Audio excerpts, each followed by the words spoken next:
Welcome to Iberia, I am Wolf, and today I'm bringing you another update on Rome 2's in-development mod, Etruria Total War. This is the mod that aims to elevate the Etruscan faction into a proper, interesting and flavorful playable faction.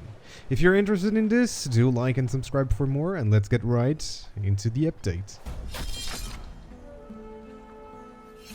On the last updates, we already had the main Etruscan temples in the game, the burial that opens up the possibility to recruit gladiators, and 2 new units, but only in custom battle. Well, today I'm bringing you 2 more unique buildings for the Etruscan League and a whopping 11 new units, all of them already recruitable in the campaign.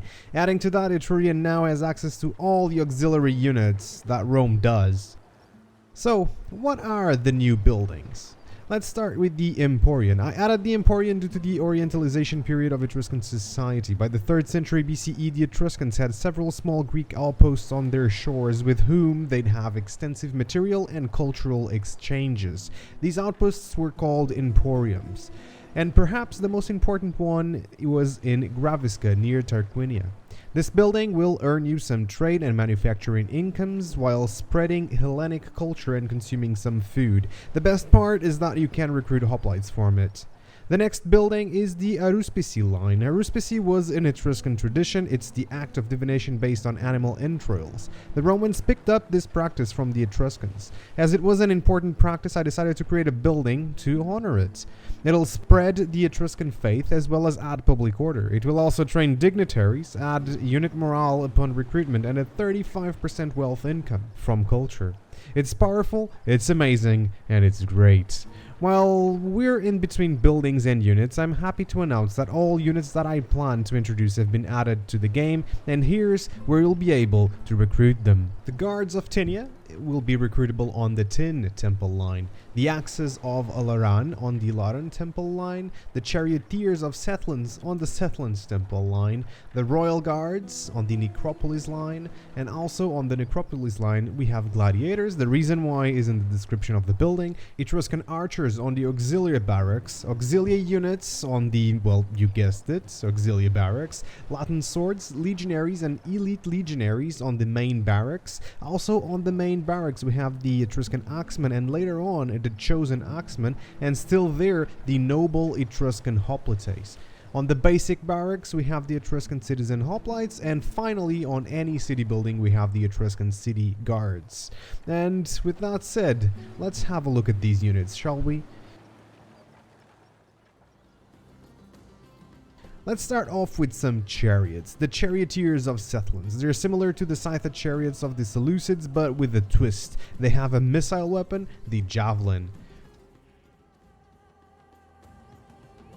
Next up are the Royal Guard. These are elite swordsmen, some of the best you can recruit. And here is the basic archer unit, the Etruscan Archers.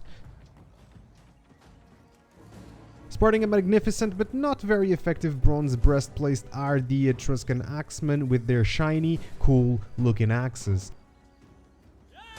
In green we have the mighty Axes of Laran, who will happily charge the enemy. I particularly like the leaves on their backs, I think it looks really cool.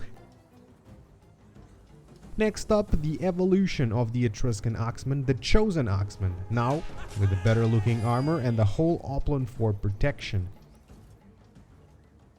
These here are the basic hoplite unit for Etruria, a true citizen unit with basic gear.